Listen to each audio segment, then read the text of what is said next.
De la noticia, Notimundo Estelar en FM Mundo, con María del Carmen Álvarez. Y saludamos a esta hora a la abogada Daniela Chacón. Ella es vocera de la organización Quito ¿Cómo vamos? Abogada Chacón, muy buenas noches y gracias por acompañarnos. Le saluda María del Carmen Álvarez. Buenas noches, María del Carmen. Muchas gracias por la invitación y un saludo a todos quienes nos escuchan. Gracias a usted. Un voto informado definitivamente es fundamental en un proceso electoral, porque ese voto va a tener repercusiones en el futuro del país. No solamente es un derecho, sino también es una grandísima responsabilidad que tenemos todos los ciudadanos. ¿Qué podemos hacer entonces para apoyar en ese sentido, para que los ciudadanos tengan conocimiento de quiénes son, cuáles son los proyectos, ideas de los candidatos por los cuales decidan votar?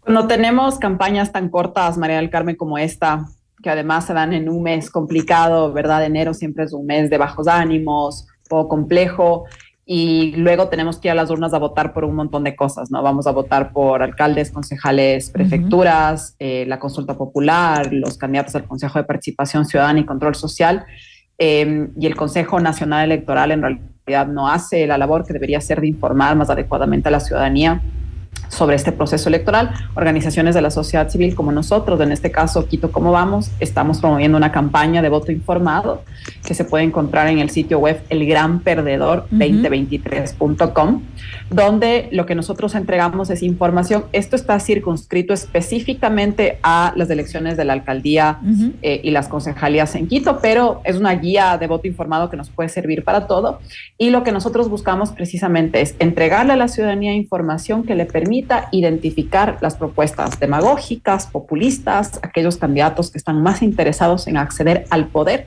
que en servir a su ciudad. Ahora, además de lo que usted ha resaltado en este momento, de lo que significa tener un voto informado, ¿qué tan importante es también, abogada Chacón, en un momento en el que la corrupción es una de las problemáticas más graves que también tenemos en nuestro país?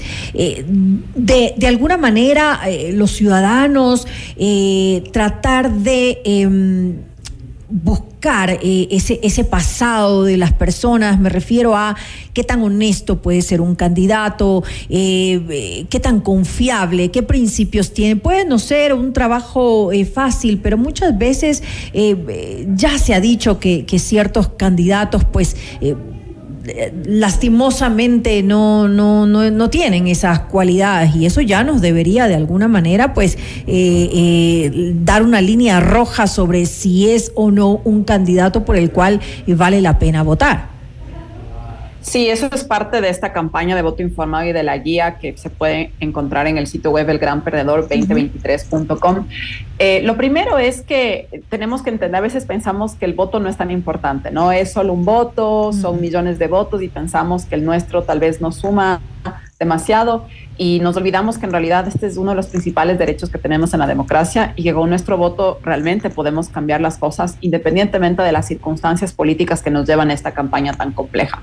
Y en ese sentido nosotros tenemos 8 pasos que tenemos que seguir para poder hacer un voto informado, ejercer nuestro derecho al voto de manera informada. Y una de las principales cosas, la primera, es justamente investigar quiénes son los candidatos, sus pasados y las organizaciones políticas. Y lo bueno de el acceso a la información y las nuevas tecnologías es que uno puede poner en Google el nombre del candidato y automáticamente va a salir muchísima información que nos permite precisamente identificar por quién corrieron en las elecciones pasadas. No vemos estos candidatos que se cambian de camiseta, que ya eran candidatos a presidentes, luego a concejales, luego a prefectos, luego a alcaldes.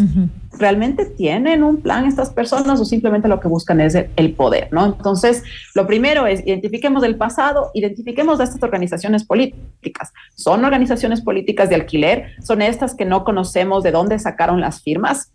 Que sabemos que hay denuncias sobre firmas falsas sobre estas organizaciones políticas. Ahí ya tenemos, digamos, una serie de herramientas que nos permiten ir eliminando candidatos y candidatas que sabemos que no valen la pena, que no van realmente a servir a la ciudadanía, y vamos reduciendo, digamos, del cúmulo de candidatos que existen para ya luego centrarnos en las propuestas, que sean realistas, que sean concretas, que estén basadas en los problemas que realmente tiene la ciudad y que además no estén cargadas de populismo y demagogia.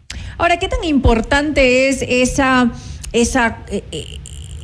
conexión que existe entre el candidato y el partido que lo apoya? Y digo esto porque hace unos días, sin dar nombres, veía yo una entrevista en la cual, hablando justamente de la consulta popular, candidato decía que él votaba por el sí, digamos, y que el partido que lo apoyaba, en cambio, votaba por el no.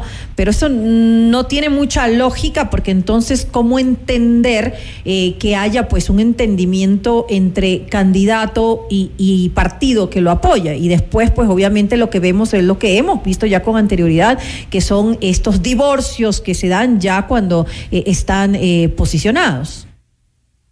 Claro, una de las cosas que vemos es esta desconexión absoluta que existen entre los candidatos y las organizaciones políticas, principalmente porque a última hora no se buscan los candidatos, a última hora se hacen estas supuestas elecciones primarias y vemos que estas personas han participado de otras elecciones en varios partidos. Yo creo que esa debería ser como una de las primeras señales, María del Carmen. Es decir, hay personas nuevas que están empezando en nuevas organizaciones políticas. Y yo creo que se deben analizar las propuestas de esas personas, pero si ya vemos candidatos y candidatas que han participado en elecciones pasadas y que cada elección se cambian de partido, yo creo que ahí tenemos que ya sospechar que esa persona, de llegar al poder, probablemente va a desafiliarse a su partido, va a decir que es independiente y va a comerciar con su voto, ¿no? Porque eso es lo que vemos. Comercian, negocian los votos y eso profundiza la corrupción, que es uno de los principales males, que de hecho además los quiteños, el cuarto problema después de la inseguridad, del servicio de transporte público y de la contaminación ambiental en la ciudad es la corrupción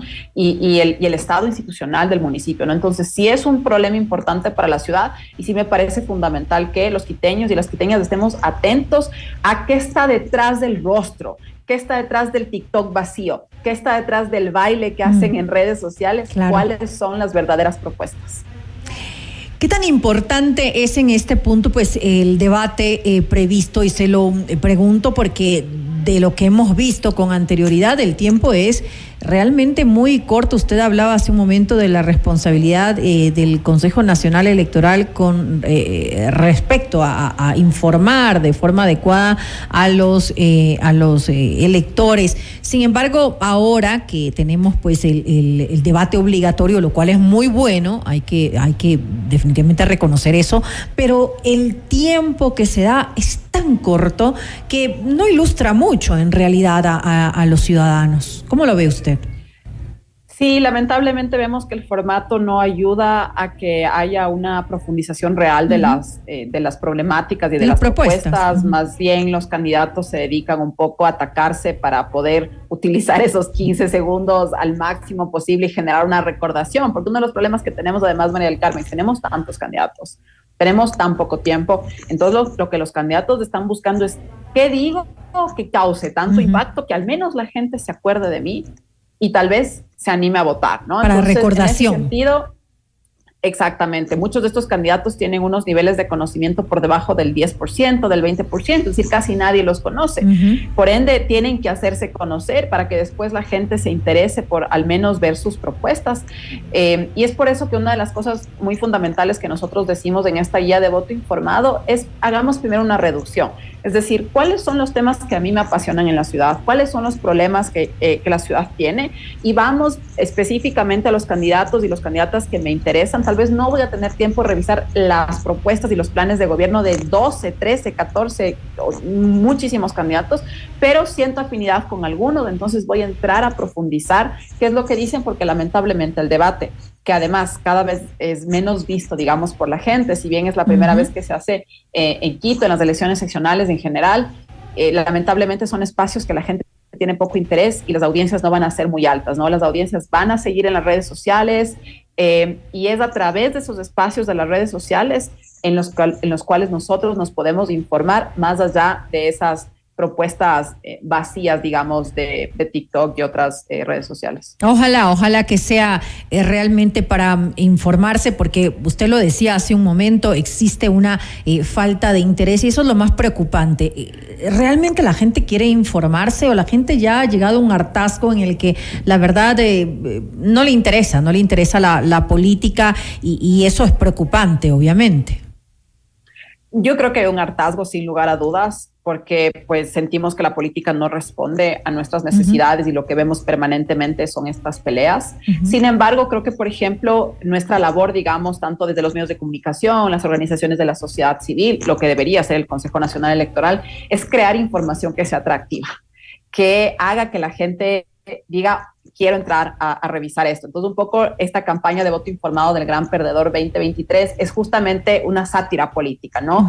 Que te hace reflexionar sobre el vacío que hay detrás de ciertas propuestas, cómo se pueden identificar esos vacíos, cómo identifico a ese candidato que es un gran perdedor porque realmente no nos va a dar una respuesta a los problemas que tenemos en la ciudad. Y una vez que me engancho, digamos, con esa sátira, entonces ya entro a revisar en un formato muy amigable, de fácil lectura y de rápida lectura, cuáles son estos problemas y qué es lo que los candidatos nos deberían estar diciendo, ¿no? Entonces, un poco creo que esa labor, digamos, nos corresponde a quienes estamos interesados en estos temas para que promovamos ese mayor interés de la ciudadanía de informarse de manera didáctica y dinámica también. Ahora, justamente ya para finalizar esta entrevista, ¿qué pasa con los jóvenes aquí en la ciudad de Quito? Podríamos decir que tienen un rol más activo, que están más involucrados en la vida política que en años anteriores. ¿Ustedes cómo lo ven? Los datos de la encuesta que nosotros hacemos cada año de Quito Cómo Vamos nos muestran que en efecto en los jóvenes es más alto el interés por la política, es más alto el interés de participar y de estar activo en la vida de la ciudad. No te diría que es extremadamente alto, pero sí es más alto que los adultos y los adultos mayores. Y en ese sentido pienso que los jóvenes van a jugar un rol fundamental porque además son los principales votantes. Claro, ¿no? que sí. El cúmulo más importante de votantes en estas elecciones son jóvenes entre 16 y 29 años. Y estos jóvenes además son especialmente vulnerables, ¿no? Las cifras nos muestran altos niveles de desempleo en la juventud, nos muestran que las primeras causas de muerte son los suicidios y los siniestros de tránsito, nos muestran que el acceso a la educación superior es reducido. Entonces ahí hay unas 4 cosas, por ejemplo, que a los jóvenes realmente les puede interesar y que deberían demandarles a los candidatos. ¿Cuáles son las respuestas específicas que tienes por qué los jóvenes nos estamos muriendo en Quito? ¿Por qué no podemos acceder a una educación de calidad? ¿Y cómo podemos mejorar nuestra calidad de vida? Bueno, pocas decisiones son tan importantes como pues elegir a quienes nos van a gobernar. Esperamos pues que quienes nos están escuchando, que los ciudadanos en general tomen conciencia acerca de la importancia de un voto responsable, de un voto informado, de un voto que va a tener repercusiones, porque justamente son quienes estarán al frente, pues las autoridades que nos van a gobernar en los próximos años. Le quiero agradecer a la abogada Daniela Chacón, vocera de la organización Quito Cómo Vamos, y también felicitarla por este trabajo que se está haciendo. Siempre es importante de alguna forma poder apoyar para que la gente entienda que tiene que informarse de forma adecuada. Muchas gracias, María del Carmen. No olviden entrar a elgranperdedor2023.com y encontrar toda la información que necesitan para ejercer un voto informado. Que así sea. Gracias y muy buenas noches.